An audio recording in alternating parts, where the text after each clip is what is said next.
Hey, what's going on everyone? Hawks21 here, back with another Splinterlands video. So we're back with another gameplay video. We're going to go over some Immolation content. The most recent Riftwatchers legendary airdrop card. The fire card with blast. I haven't got to use it a ton, but I've had some fun with it when I do. So I just wanted to bring you some of the battles that I've played with him. Before we get into it, I am running a Rebellion bulk buy. By the time you see this, there will be a couple hours before we submit. You still have the opportunity to join my bulk buy. All you need to do is come into my Discord and ask how to do it. You do need to be a community member. You only have to be a community member for a month, and then you can leave, and you will still get all of the benefits. We've hit 3,000 packs. I'm just checking right now. 3,200 packs. And I know we're going to get a lot more, so we've already hit the high 15%. So if you want to level up your packs that you'll be receiving, feel free to come into my Discord, ask about the bulk buy, and see if it's right for you. Okay, let's talk about Immolation. So it's been a while since I've done one of these card videos, so bear with me if I'm a little rusty. Let's see, where is it? There he is, I guess. Stats. As always, I'm going to talk about them at the highest level, but I mean, this card, even at the beginning, works really well with Jacek, right? You put this Immolation in the back line with Jacek. It's going to be spitting 4 fire or 4 magic randomly across your opponent's lineup. Obviously, you add in the scavenge. It's gaining health. You know, specifically if you get Jacek 2, there's going to be a lot of range or archery coming at you, and so when it gets hit, the shield's going to cut that damage in half. All of a sudden here, honestly, I haven't done much with the Inspire. I think there's some cool lineups you could do with Dragon with the Inspire, but I haven't really tried those yet, so you're not going to see that here. And then finally, when it gets really, really great, obviously, you know, anything with Jacek and Blast, it's going to be a good time. So this just makes the card 10 times as good, you know, once you get it to the maxed out level. And this is why, you know, I haven't maxed out all the airdrop cards yet for Riftwatchers, but this one, when I saw that it gets blast, I had to max it out. So I have 4 battles. Let's get into it. These aren't going to be like groundbreaking strategies or anything. They're just sort of interesting things I've noticed. And a lot of them revolve around Immolation soaking up damage at some point in the match. So it reminds me a lot of the Chaos Dragon in Dragon. And what I mean by that is, early on in the match, Immolation can do a ton of damage, specifically when it's paired with Jacek, to your opponent's back line, just like the Chaos Dragon can with its Scattershot, Magic, and Blast. You're almost creating that same setup, right? You're giving it Scattershot here, it already has the 4 Magic, and it already has the Blast. But then later on, when Chaos Dragon goes from the back line to the front, it becomes another tank, right? It has 10 health, 4 shield, flying, and blind, right? So it's really difficult to hit. So it almost gives you 2 different strategies, right? Early on, it's doing a ton of damage. And later in the match, if it's a close match and you haven't wiped away your opponent, it's going to operate as another tank for you. That's what you see here. I know my opponent here is under-leveled, but this match ends up being really, really close. And it's because of the health that Immolation has scavenged up throughout the match, that eventually I have just enough shots left to get the job done. So we'll play this out. You know, again, none of these are like groundbreaking strategies. I haven't had that much time to sort of test them out. He's also 12 mana, so it's not like I can fit him in every single match. You know, I've been trying him in some low mana matches without much success. It really has sort of been higher mana. This is 49, so I would call this a pretty high mana match. Yeah, this one starts pretty uneventful. We're kind of just going back and forth. My damage is spread out. You know, that's the one bad thing about Jacek. Doing some damage. They're doing some damage to us. You know, the magic damage was a really good play here. I probably should have been more prepared for it, to be honest. They're getting some heals in the back line. They have a bunch of shield, which is annoying, right? So they have the shield because of the match. They have the shield from Archimus. They have the shield from Queen Mycelia. So right now it doesn't look very good for me, right? We've got some dodges up front just because we're pretty fast. We finally get rid of the bear. We don't have that much damage left. Our first two cards up front are basically useless now. They're providing speed, but not really much support in any area. So again, we have no magic defense. They're making their way through our stuff. It's not looking very good. We're struggling to get eliminations. Even there, right? We didn't get an elimination. So here we go, right? They have way more damage than we do. They're doing magic damage. We have no magic defense. So we got to get a bit lucky. And we need time to be lucky. And that's what Immolation has given us. It's up to 11 health and it's already taken some damage. And it just bought us some time. That's all it's doing. Buying us some time. Finally get an elimination. Gets more health. That was a well-played shot. And then Immolation. Boom. Boom. And what do you know? 2 more healths picked up. So it's just sitting here as like my secondary or sometimes third tank. And it gave me just enough time, just enough shots to get the victory. Similar concept here, except you're going to see it as a snipe defender. So what I tried to do here, I wanted to boost the Forgotten One with the Mark's Rat. I decided to boost the Dr. Blight instead of the Immolation here. We'll see me boost Immolation in a later battle.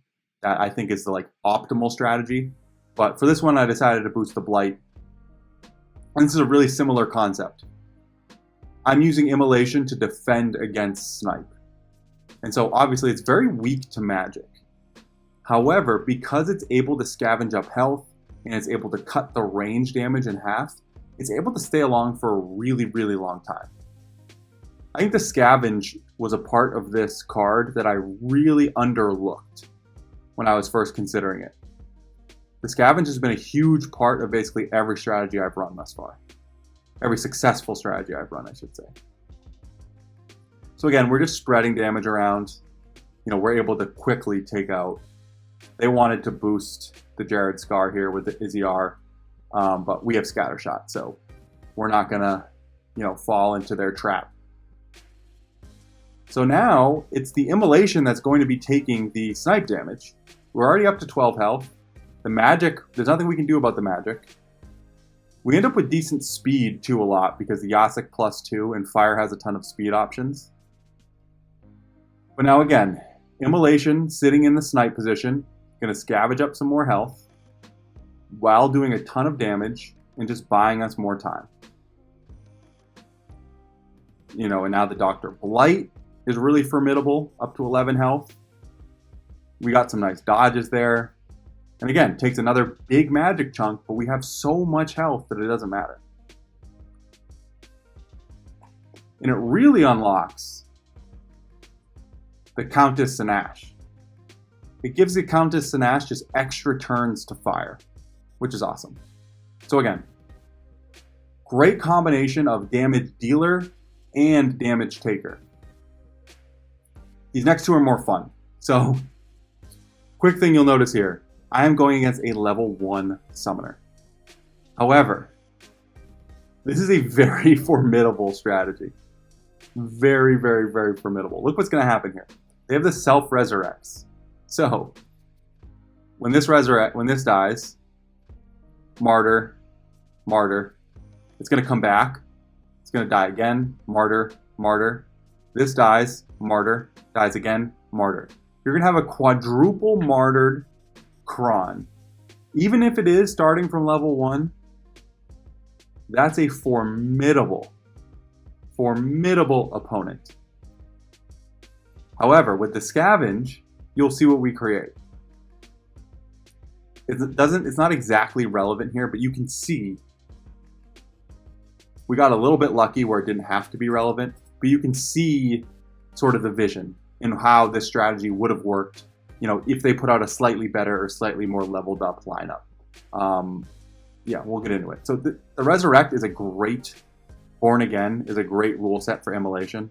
As you know, anything with Scattershot. That's why I put in the Dr. Blight here as well. And you'll see Dr. Blight has camo. The Countess Sinash has camo. So it's really difficult for my opponent to access them in the back. And so what's going to happen is Immolation and Dr. Blight are going to get a ton of health. And if it was a competitive match, they would eventually move up to the front and protect the Countess Sinash, who can keep doing tons of damage. You know, so, I mean, these aren't lucky misses, right? They're 85% chance misses, so it's not like I'm getting lucky there. But you'll see later on there's some luck. So we've already had a double martyr. This is going to be the third martyr on the Kron. And sort of a funny thing happens. We get another dodge, another dodge. Again, that one, I mean, that one I guess is kind of lucky, but not fully. Another dodge. You know, it looks like the Kron's in trouble a little bit. Yep. You're like, oh, no problem, right? The Immolation, I think, goes next and actually wipes out everything that's left. Only problem is, this is the first time the Kron has died. So the Kron is going to come back. And what's crazy is I don't think the Kron got the last martyr either. Yeah, it doesn't get the last martyr. So we actually saved ourselves from one of the martyrs. So here we go. It's still getting cleansed. And look at that. It's going to heal for 7 and do 9 damage. That's a very difficult monster to beat. I'm going to pause it real quick. You can see what we have set up here, right? So Dr. Blight's about to go. And Dr. Blight, spoiler alert, is going to hit the poison. Okay, so we have enough damage here where we have 10 damage. If it heals for 7, we have 10 damage. We can make some progress, right? It's going to take a decently long time for the Kron to get through the Immolation if the Dr. Blight didn't hit the poison. The Dr. Blight hit the poison, so it's not as relevant. But it just would have bought us some extra turns because of the Scavenge in the Born Again. Even though we have a Kron that's hitting for 9. Pretty crazy. So I'm glad we didn't have to see the next step, but I think Immolation would have helped us get it done. Okay, finally. This is the one real use case I've seen thus far where I'm going to use it, Immolation, almost every time I get this type of rule set. The Born Again is good, and I mean that's a huge part of why I'm doing it, but also Earthquake. This is a really great Earthquake setup here, and I'll explain why. We're surrounding Immolation with 2 martyrs, right? The Venari Marksrat and the Fire Caller. We want them to die, right? That's why we're playing them in an Earthquake rule set. It's going to take them, you know, we're not adding any shield. I don't think we're adding any health either. No, we're not. It's going to take 2 Earthquakes for them to die. So 2 turns. Now, that also means they have 2 turns to fire. And why are they good cards for this rule set? They both have Snare. So with the Jacek, I'm going to have 2 Snare monsters firing all across their lineup, and they have 1, 2, 3, 4, 5 flyers. So if these cards hit any of their flyers, they're going to be snared, and they're going to start taking Earthquake damage. So it's a really great setup where we want these cards to die, but until they do, they have a chance to be really, really, really useful. And then when they do die, they're boosting up the Immolation. And now why is the Immolation such a great play in Earthquake? Because of the shield. So every Earthquake, it's only going to take 1 damage. So it can sit back here for a really long time, gaining health every time a monster dies, and not taking full Earthquake damage. It is a fantastic combination, and you can see it in action here. I also brought the Amploid platoon up front, another Scavenge. Scavenge is just great in Born Again. So there we go, hit the Snare, and then Immolation fired it back up. So the Snare didn't even really matter, but that the Celestial Harpy there in the second position, in the 5th position, would have started taking damage. You can see the Conjurer snared in the back. So now it's going to take Earthquake damage. So the two little martyr monsters that are really only supposed to be here to boost the Immolation have 2 turns of extreme usefulness. You know, in specifically the Earthquake. Another snared monster there in the 2nd position. Right, so now the Arbalest is snared. So it'll take Earthquake damage on this next turn.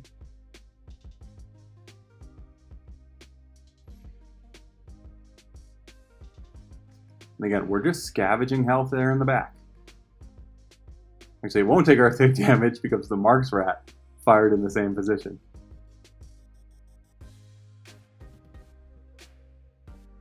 It's just more scavenges, 12 health. Now you can see, here comes the Earthquake. Now the Immolation is going to get boosted twice. Not only do all the stats go up from the Martyrs 2 times, but it gets a 2 additional scavenge. So it's actually going to gain 4 health from this. It was at 11. Now it's at 13. That comes back. So 14 is actually going to gain a 5th health. And then this last one comes back again. All the way up to 16. And what do you know? Next turn, we're going to have another Earthquake. So it's going to get double boosted again. And these cards have another opportunity to snare flyers. And they do. Oh, well, that one has immunity, so that doesn't really count. And I got the elimination. And then that doesn't go at a flyer. But it could have snared these flyers.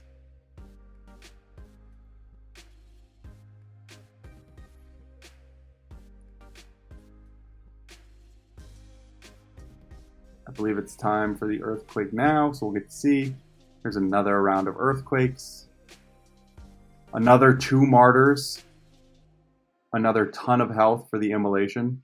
And look how crazy it gets here at the end. I'm actually going to take a quick screenshot of this for maybe the video clip while I'm here. But look at this. 8 magic, 9 speed, 19 health. That's pretty nuts.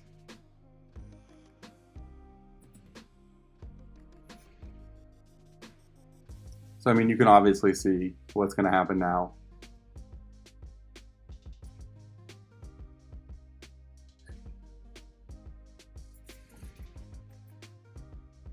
We have Immolation and Dr. Blight who's doing tons of damage. Again, it only takes 1 Earthquake damage, and then every time it dies, it sort of gets another health back. It's a crazy combination. The 2 Martyr monsters with Snare, with Immolation. Wild. So yeah, we get this win. I've had a lot of success with Immolation. I am personally a huge fan. I mean, obviously it's built to be great with Jacek. So yeah, I highly suggest picking up an Immolation, you know, especially if the prices come down with the release of Rebellion or anything like that. Highly, highly, highly suggest it. Okay, I'm going to end it here. Hope you guys enjoyed. First gameplay video in a while, so apologies if I rambled or was a little rusty. If you want to join my Rebellion bulk buy, you still have the opportunity. I will be purchasing it as soon as the window opens. So basically until then, feel free to check in to see if you still have time. But I'm going to leave it there. Hope you guys enjoy. Hope you're enjoying the game.